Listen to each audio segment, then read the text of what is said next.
हरे कृष्णा, नमस्ते। शास्त्री प्रथम वर्ष के लिए ई कंटेंट क्लास में मीराबाई विषय को लेकर मैं डॉक्टर हरिहर आनंद, राजकीय संस्कृत महाविद्यालय सावर, पुनः आप सभी विद्यार्थियों के सम्मुख उपस्थित हूँ। प्रिय विद्यार्थियों, शास्त्री प्रथम वर्ष के हिंदी साहित्य प्रथम प्रश्न पत्र में मीराबाई को हम सभी को पढ़ना है। मीरा हमारे राजस्थान से ताल्लुक़ रखती है, हमारे राजस्थान की पहली कवयित्री मानी जाती हैं, लेकिन कवयित्र से अतिरिक्त बहुत सी ऐसी बातें हैं जो मीराबाई के व्यक्तित्व को आलोकित करती हैं। तो मीराबाई के साहित्यिक परिचय के अंतर्गत कुछ बिंदु हैं जिनकी चर्चा करना मैं बहुत ज़रूरी समझता हूँ।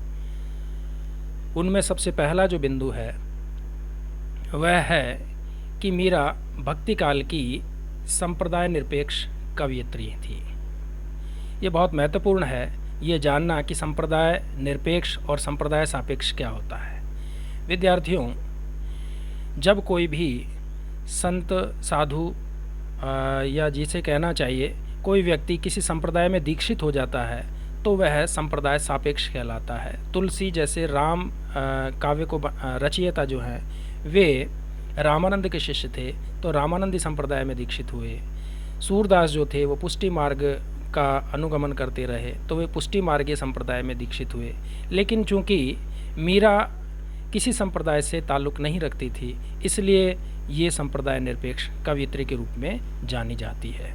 तो ये बात बहुत महत्वपूर्ण है। एक और जो महत्वपूर्ण बात है वो मैं बता देता हूँ। संत में और भक्त में बड़ा अंतर है। संत संप्रदाय निरपेक्ष होता है और भक्त जो होता है वो संप्रदाय सापेक्ष होता है। आगे बढ़ते हैं। संप्रदाय निरपेक्ष कवयित्री तो थी ही, साथ ही साथ इन्होंने जो कुछ भी लिखा वह सब प्रेम को आधार बना करके लिखा। यानी कि इनकी जो पद हैं, इनका जो स्फुट कुछ गीति काव्य है उस काव्य में प्रेम को सर्वोपरि मानते हुए अपने आराध्य के प्रति समर्पण भाव की प्रधानता, समर्पण भाव की अभिव्यक्ति इनकी पदों में मिलती है।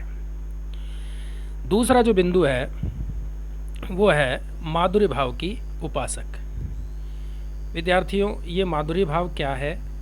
हमारे यहाँ पर भक्ति काल में भक्ति के भेद हैं। दास्य भाव है, सख्य भाव है, माधुर्य भाव है। ये तीन भाव प्रमुख रूप से भक्ति काल में देखने को मिलते हैं। राम के जो उपासक हैं वे दास्य भाव से अपने आराध्य के प्रति अपनी श्रद्धा, आस्था, निष्ठा और भावना को प्रकट करते हैं, इसलिए उनकी भक्ति दास्य भाव की भक्ति कहलाती है। सूरदास को हम सख्य भाव के रूप में देखते हैं क्योंकि सूरदास ने साक्षी होकर के, साक्षी रूप बन करके भगवान श्री कृष्ण की बाल लीलाओं का चित्रण किया, इसलिए हम उनको सख्य भाव का उपासक मानते हैं। मीराबाई जो हैं उन्होंने स्वयं को पत्नी या प्रियतमा स्वीकार करते हुए भगवान श्री कृष्ण को प्रियतम स्वीकार करके जो पद गाए उन पदों में जो भाव आता है वह भाव माधुर्य भाव कहलाता है। इसलिए हम सभी विद्यार्थियों को ये बहुत ज़रूरी है जानना कि मीरा की जो भक्ति है वह माधुर्य भाव की है। मीरा जो कवयित्री है वह संप्रदाय निरपेक्ष है। यद्यपि उन्होंने श्री कृष्ण को अपना आराध्य स्वीकार किया है, श्री कृष्ण की उपासना उन्होंने प्रियतम के रूप में की है, परंतु वे संप्रदाय निरपेक्ष हैं और भाव की दृष्टि से वे माधुर्य भाव की उपासिका हैं। आगे बढ़ते हैं। मीराबाई ने जो भी रचना की है वह पदों की रचना की है। यानी कि मीराबाई ने सबसे ज़्यादा जो कुछ भी लिखा है वह पदों में लिखा है और उन पदों में गीति तत्व की प्रधानता है, यानी गेयता है, उसे गाया जा सकता है, उसे लोग गाते हैं। हम लोगों ने भी मेरे तो गिरधर गोपाल दूसरों ने कोई इस प्रकार की पद को बहुत बार सुना है। आप लोगों ने किसी मंदिर में सुना होगा या किन्हीं संतों के माध्यम से या भक्तों के माध्यम से इसको सुना जाता रहा है। अगला जो बिंदु मैं साहित्यिक परिचय के रूप में देने जा रहा हूँ वह है मीरा की एक निष्ठता और आध्यात्मिकता के संदर्भ में। एक पंक्ति है मीराबाई की, मेरे तो गिरधर गोपाल दूसरों ने कोई, जाके सिर मोर मुकुट मेरो पति सोई। अपने आराध्य के अलावा, अपने उपासक के अतिरिक्त किसी भी आधार की स्वीकार्यता मीराबाई नहीं करती है। केवल और केवल गिरधर गोपाल, मेरे कन्हैया मेरे हैं, इसके अतिरिक्त कोई भी मीरा अपना नहीं है और किसी की भी उपासना मुझे स्वीकार्य नहीं है। ये सारी चीज़ें हम मीराबाई के साहित्यिक परिचय में प्राप्त करते हैं। अब एक सवाल उठता है, मीराबाई ठीक है कवयित्री रही होंगी, लेकिन मीराबाई को हम पढ़ें क्यों? आज के संदर्भ में, वर्तमान युग में 2020 में मीरा काव्य की क्या प्रासंगिकता है? क्यों मीरा को पढ़ा जाना चाहिए? क्यों मीरा के बारे में हमें चर्चा करनी चाहिए? तो मैं कुछ बिंदु हैं जिनके संदर्भ को लेकर के मीराबाई के जो साहित्य है वो आज के संदर्भ में, आज के समसामयिक परिस्थितियों में कितना प्रासंगिक है, ये जानने के लिए बहुत ज़रूरी है। तो मित्रों, हम सबसे पहला जो बिंदु है वो आपके सामने रखते हैं। सबसे पहली जो चीज़ है वो धार्मिक परिस्थिति है, यानी कि मीराबाई जिस समय में हमारे सामने मौजूद रही हैं, तत्कालीन जो समय है वो, उसकी जो परिस्थिति है वो महिलाओं की दृष्टि से, महिलाओं की स्थिति की दृष्टि से कोई बहुत ज़्यादा अच्छी नहीं थी। यद्यपि सभी जगह महिलाओं का अवमान या अपमान जैसी बातें नहीं दिखाई देती, लेकिन फिर भी महिलाओं को उतनी स्वतंत्रता नहीं थी। महिलाओं को दूसरा दर्जा ही मिला। एक पुरुष अनेक पत्नियों से विवाह करता था। एक पुरुष के एक से अधिक पत्नियां हो सकती थी। तो ये बहुत सारी चीज़ें थी जिनके चलते महिलाओं की कोई स्थिति अच्छी नहीं थी। दूसरी बात, महिलाओं को बहुत सारे अधिकार नहीं थे, वो कहीं जा नहीं सकती थी, आ नहीं सकती थी, बहुत ज़्यादा स्वतंत्र रूप से अपनी बात कहने की भी कोई ख़ास स्थिति नहीं थी। तो मीरा उस समय में संतों के मध्य आई। आपने अगर कहीं किसी पद में देखा होगा, या आगे मैं चर्चा करूंगा मेरी स्लाइड में, वहाँ लिखा पग घुंघरू बांध मीरा नाची। इतनी स्वतंत्रता, और वह भी उस परिवार की जो राजपूत परिवार था, राजघराने का परिवार था। तो मीरा को पढ़ा जाना विद्रोह की दृष्टि से इस रूप में बहुत ज़्यादा प्रासंगिक है कि उस समय उस महिला ने भक्ति के लिए विद्रोह किया, जबकि उस समय धार्मिक परिस्थितियों में पति जैसा आचरण करता था, पति जिस भाव को मानता था, पत्नी भी उसी का केवल अनुगमन करती थी। तो इस दृष्टि से महिलाओं की जो स्थिति है उसको भक्ति के माध्यम से सबसे पहले विद्रोही रूप में जो सामने लाने की बात है वो मीराबाई के साहित्य में दिखाई पड़ती है। दूसरे नंबर की जो बात है वो ये है, भक्ति का जो क्षेत्र है वो पूरा का पूरा पुरुषवादी क्षेत्र रहा है। बहुत बड़े बड़े चाहे संत हुए हैं, चाहे महंत हुए हैं, महामंडलेश्वर हुए हैं, भक्त हुए हैं, कवि हुए हैं, वे सारे के सारे पुरुष हुए हैं। ऐसे समय में जब पुरुषों का वर्चस्व हो, उस समय स्वतंत्र रूप से किसी स्त्री का आ जाना बहुत चौंकाने वाला था। इसीलिए आज तो बहुत खुलापन है, आज हम लोकतंत्र में जी रहे हैं, आज़ादी है, स्वतंत्र हैं हम अपनी बात कहने के लिए। तत्कालीन समय में राज दरबार की परंपरा जो थी, उस परंपरा को उल्लंघन करके और पुरुषवादी क्षेत्र में स्वतंत्र रूप से भक्ति को प्रतिस्थापित करना अपने आप को बहुत चुनौतीपूर्ण था। लेकिन तब भी मीरा अपने भाव को संरक्षित रखते हुए, अपने भाव को महत्व देते हुए और भक्ति के क्षेत्र में आती हैं। तीसरी जो बात है वो मीरा के स्वभाव को लेकर के है। आज भी प्रासंगिक है मीराबाई। क्यों प्रासंगिक है भाई? वो इसलिए कि उनका जो स्वभाव था वो विद्रोही था। जब लोगों ने उन्हें कहा कि आपको ये काम नहीं करना चाहिए, तब उन्होंने कहा भक्ति किसी के अधीन नहीं होती है, भक्ति भगवान की होती है और मैं भगवान की उपासिका हूँ, मुझे मत रोकिए। तो कहते हैं कि जब इस प्रकार का उन्होंने उल्लंघन किया तो उनके परिजनों ने, उनके परिवार के लोगों ने उन्होंने भला बुराई नहीं कहा, अपितु उनकी हत्या करने तक के उपक्रम किए, जो मीराबाई के स्वयं पदों में हमें उल्लेख मिलता है। स्वयं मीरा ने अपने पदों में ये कहा, लोग कहें मीरा भाई बावरी, सास कहे कुल नासी, पग घुंघरू बांध मीरा नाची। ये विद्रोही स्वभाव की बात है। ये ऐसा स्वभाव और उस तत्कालीन समय में होना बहुत चौंकाने वाला है, बहुत हिम्मत वाला काम है जो मीराबाई ने किया, इसलिए मीरा प्रासंगिक है।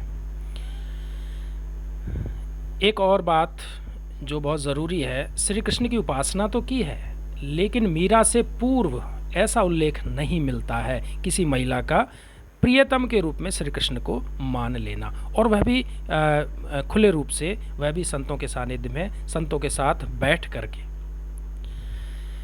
नेक्स्ट एक और बात, गुरु जब इनको किसी ने नहीं बनाया तो ये रैदास जी से अपने आध्यात्मिक संदर्भों में सवाल जवाब करती थी।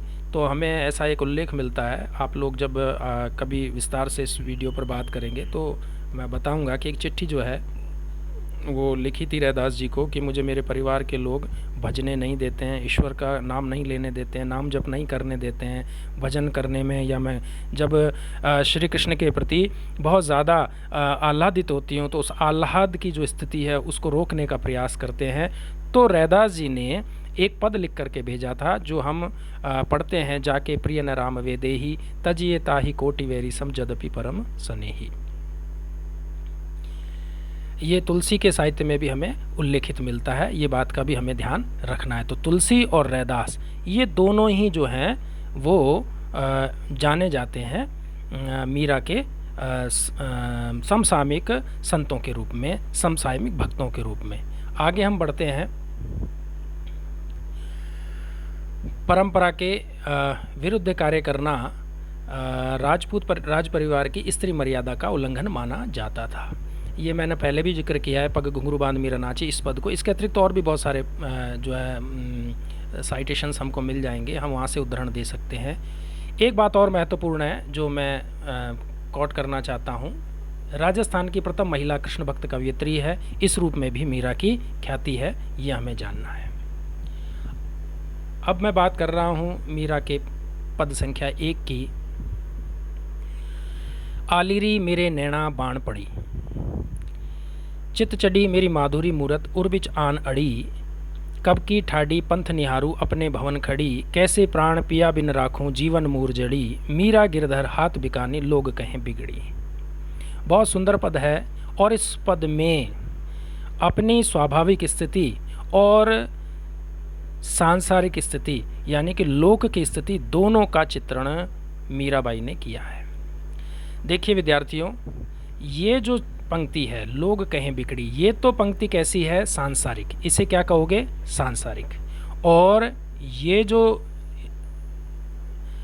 पंक्ति है, ये पंक्ति है चित्त चढ़ी मेरे माधुरी मूरत उर्बिच आन पड़ी, यानी कि मेरे चित्त में, मेरे मन में श्री कृष्ण बस गए, इसलिए मैं भक्ति छोड़ नहीं सकती। लेकिन सांसारिक लोग मुझे कहते हैं कि लोग कहें बिगड़ी, कि मीराबाई बिगड़ गई हैं, मीराबाई मर्यादा का उल्लंघन करती है, स्त्री भाव के, स्त्री शालीनता को उल्लंघन करके और अपनी स्वच्छंदता का आचरण करती है, ऐसा तत्कालीन लोक मर्यादा में कहा जाता रहा।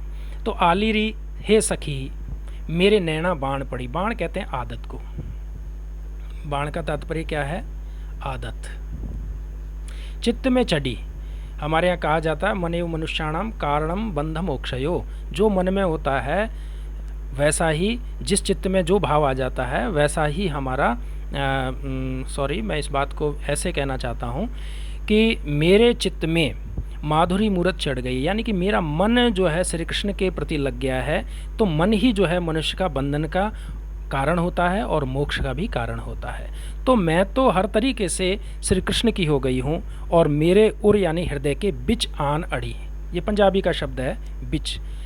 कभी कभी जब हम साहित्य में कुछ पद में जब कोई काव्य रचना करते हैं तो वहाँ लघु और गुरु मात्रा का भी कई बार लोप करना पड़ जाता है, शायद संभवतः उस विषय को अगर ध्यान रखें तो ये बिच शब्द और बीच शब्द दोनों में भेद करना थोड़ा सा ज़्यादा बड़ा संकटकालीन हो जाता है कि भाई इसे पंजाबी का शब्द माने कि राजस्थानी का शब्द माने। अगर ये पद की बात करें तो बिच शब्द इसलिए भी प्रयुक्त किया जा सकता है कि भाई भाव राग जो है नहीं बन पा रही थी, क्योंकि वो लोग कोई साहित्यिक कवयित्री तो नहीं थे, वो तो केवल मन की बात थी, उसको कहते थे। कब की ठाडी पंथ नियारू अपने भवन खड़ी, ये विरह की अवस्था है, ये आत्मा और परमात्मा का जो मेल है। मैं बहुत 84 लाख योनियों के बाद इस योनि में मैंने जन्म लिया है, मैं अब मुक्त होना चाहती हूँ, मैं अपने भवन पर खड़ी होकर के आपकी राह निहार रही हूँ, कृपया आइए और मेरी मुक्ति कीजिए, मुझे दर्शन दीजिए, मैं आपके दर्शन करना चाहती हूँ। कैसे प्राण पिया बिन राखूं जीवन मूर जड़ी, मैं तो जीवन मृत्यु के बीच में जड़ी रह गई हूँ, खड़ी रह गई हूँ, ऐसा मीरा कहती है।